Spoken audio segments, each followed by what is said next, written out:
I suspect that we're pretty awful people. If we say that somebody got a mental illness, then we watch what they do. It is the secret symbol of the Illuminati. Be the whistleblower. I'm sick and tired of the secrets and the lies. The last time people saw the real Jim, he was calling out Hollywood on live television. That was 2014.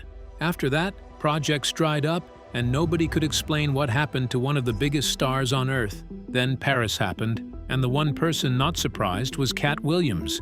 He'd tracked the pattern for over a decade. What did Jim have to become to be let back in? And why does Katt say the clone was never the story? Join us as we find out everything Katt Williams revealed about Jim Carrey's clone, the night the internet decided he was gone. On February 26, 2026, Jim walked the red carpet at the 51st César Awards in Paris, France's version of the Oscars, to collect an honorary Lifetime Achievement Award. He had shoulder-length dark hair, a black tuxedo, and his daughter Jane, grandson Jackson, and girlfriend Mina standing beside him. The French host came out dressed as The Mask. The crowd rose before Jim said a single word and stayed on its feet through the end of the speech. When Jim finally reached the microphone, he was teary-eyed and visibly shaken, pausing mid-speech to collect himself. He told the room he had spent months learning French for this speech. He said he had discovered a great-grandfather named Marc-François Carré who left Saint-Malo 300 years ago and never came back. Grand-père Marc-François Carré.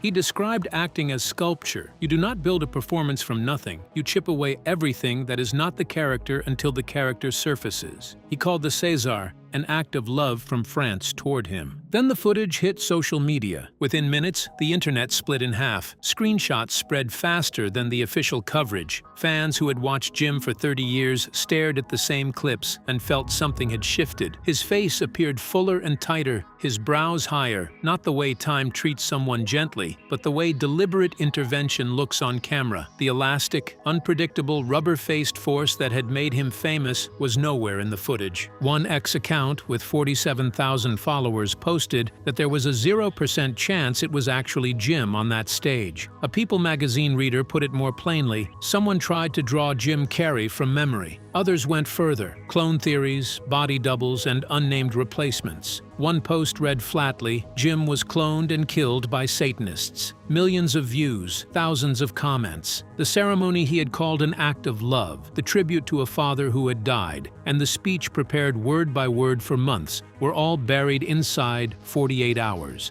Then Alexis Stone, a professional makeup and special effects artist with 1.3 million Instagram followers, posted a photo of Jim at the ceremony next to an image of a prosthetic mask and wig. The caption, "Alexis Stone as Jim Carrey in Paris." Megan Fox commented that she could not handle any more stress. Katy Perry dropped a bullseye emoji. The internet took the post as a confession. Snopes pulled it apart within hours. Alexis had used verified Getty Images photos already in public circulation. There was no footage of Alexis constructing or applying any disguise, and the mask image in the post flagged at 97% likelihood of being digitally generated. Stone never clarified publicly whether the post was a prank or a genuine claim. No footage of a disguise application ever surfaced. No one from Stone's team confirmed or denied it to any outlet on record. The post simply existed, vivid enough to be believed, unverifiable enough to never be fully dismissed. Within the logic of the controversy, it had served its purpose. The debate shifted from what Jim looked like to whether Jim was there at all, and in that shift, the ceremony itself, the speech, the tears, the ancestry, and the sculpture became a footnote to a story about a mask that probably never existed.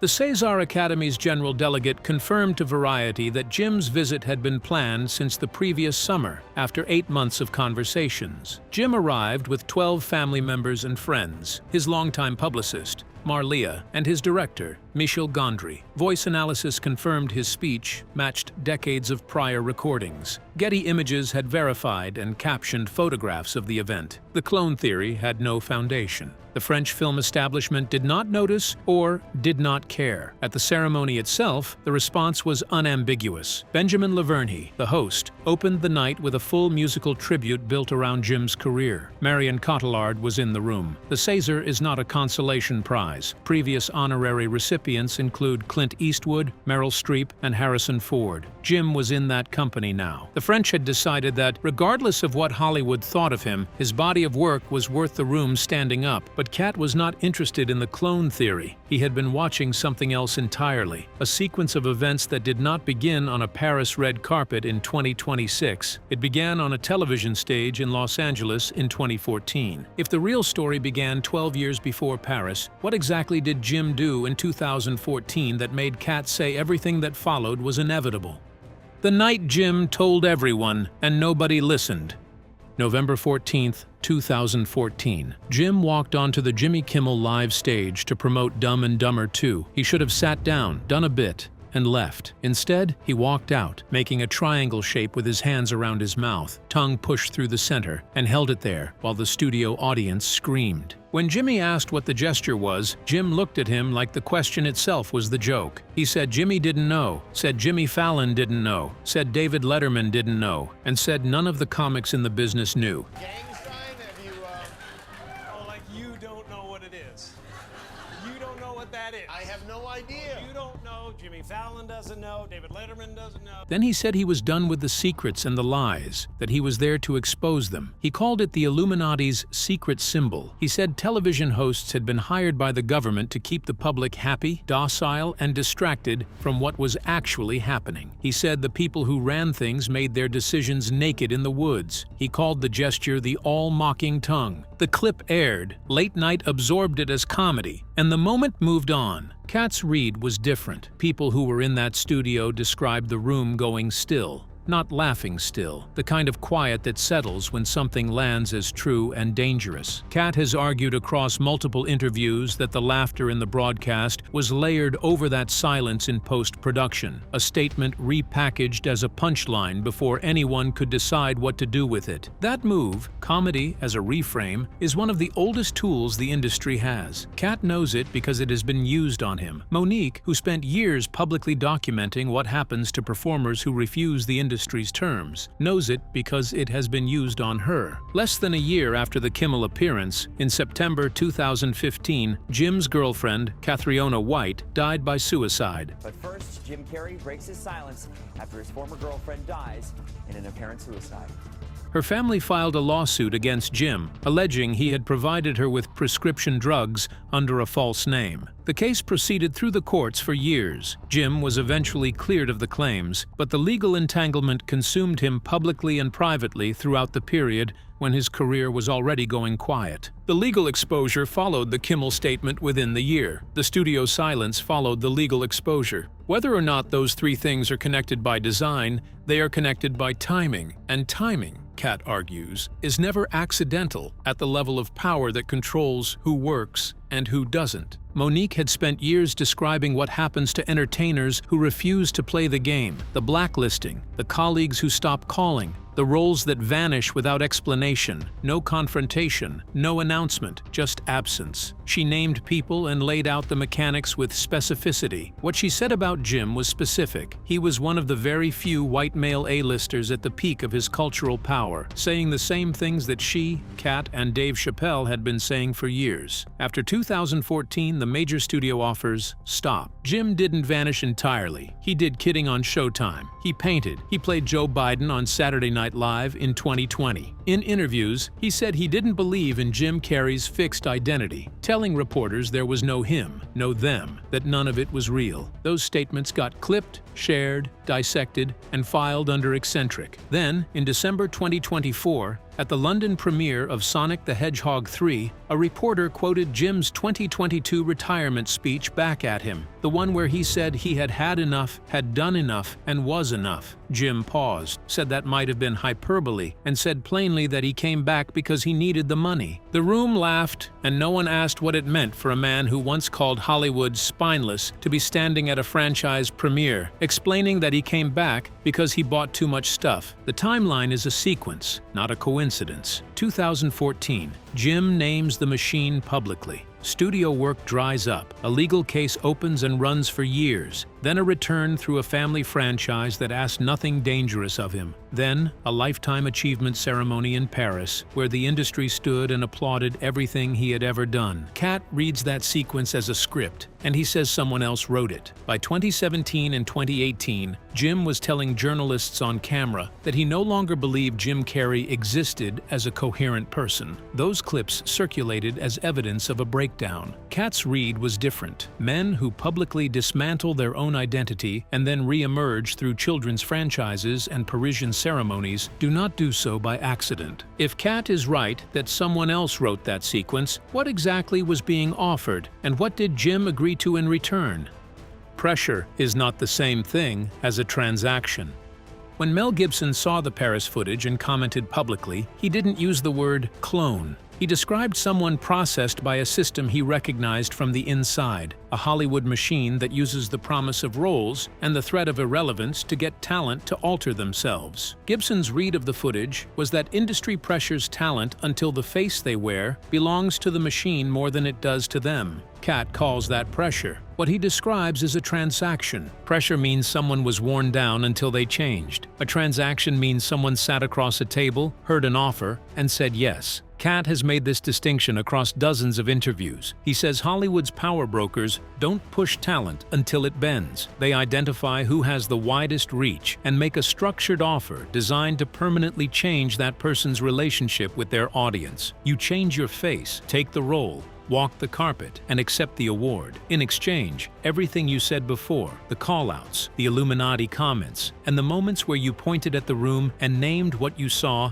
get repositioned. It becomes a phase, a chapter, audiences eventually laugh about instead of something they were meant to act upon. In 2015 and 2016, the major studio tentpole landscape had no Jim Carrey. Pixels, the Adam Sandler vehicle built entirely on nostalgic comedy performers of Jim's exact generation, cast Sandler, Kevin James, and Josh Gad, not Jim. The Jungle Book reboot assembled an all-star voice cast, not Jim. Central Intelligence paired Kevin Hart and Dwayne Johnson in the exact blend of comedy and action Jim had owned in the 1990s, but not Jim either. By 2017, his name had been attached to no announced project with a major studio. No confirmed castings, no development deals made public. For a performer who had been the highest-paid actor on Earth as recently as 2000, that silence is not a retirement. The pattern is not that Jim was overlooked. Overlooked actors do not get offered Dumb and Dumber to a $40 million studio sequel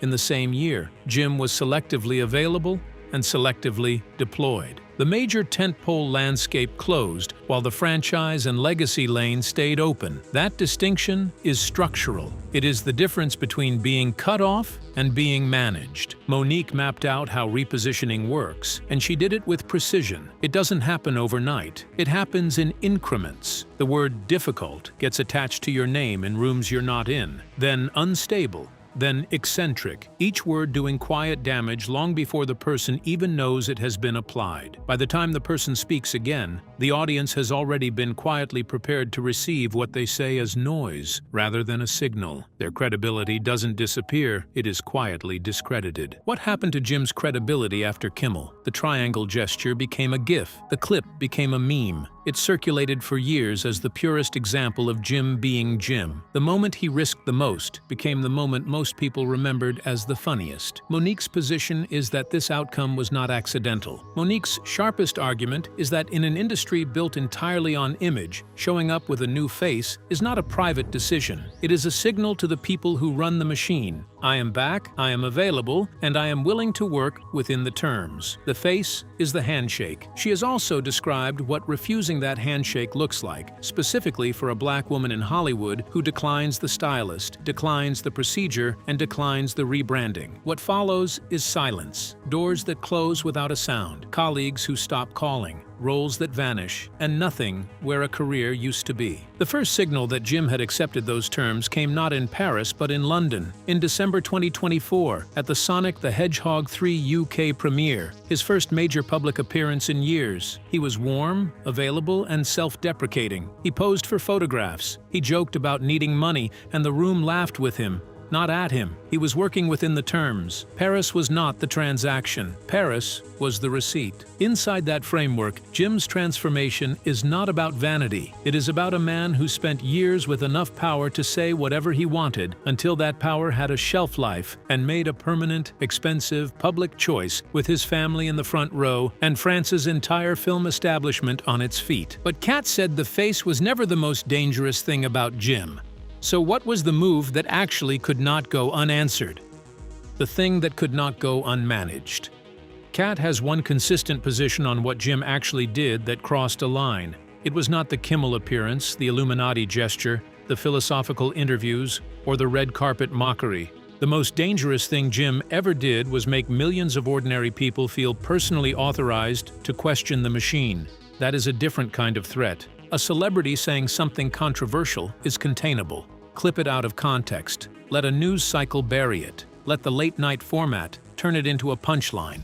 All of it is manageable. But a celebrity who transfers doubt directly to the audience, who makes the people watching feel that their suspicion is legitimate and their distrust is warranted, that cannot be laughed off. Jim, at his peak, was not just expressing doubt. He was handing it to people who already trusted him completely. Audiences who grew up with The Mask, Ace Ventura, and The Truman Show had an emotional bond with Jim that bypassed every normal filter. When he stood on that Kimmel stage and named what he was seeing, a meaningful portion of the people watching did not process it as a bit. They processed it as permission. Katt's credibility on this specific reading changed materially when the federal case against Sean Combs began to develop. In September 2023, Katt made specific public claims about powerful figures in the entertainment industry who, he said, used events, access, and leverage to compromise and control talent. He named patterns, described mechanisms,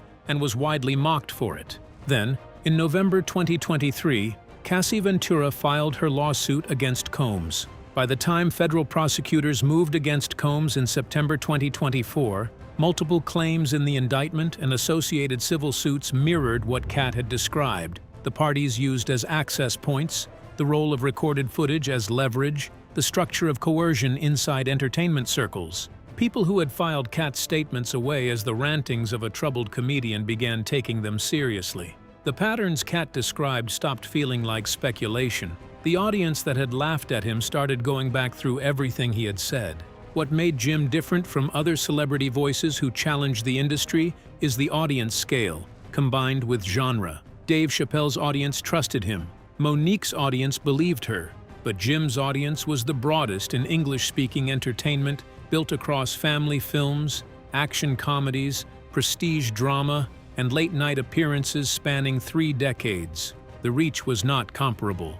Jim's direct, personal exposure to high-level disguise work and psychological endurance training is documented in his own words. When he took on the Grinch, the prosthetic suit was so physically and mentally punishing that the production brought in a specialist, a professional whose background was training CIA operatives to endure psychological stress while wearing full-face prosthetic disguises.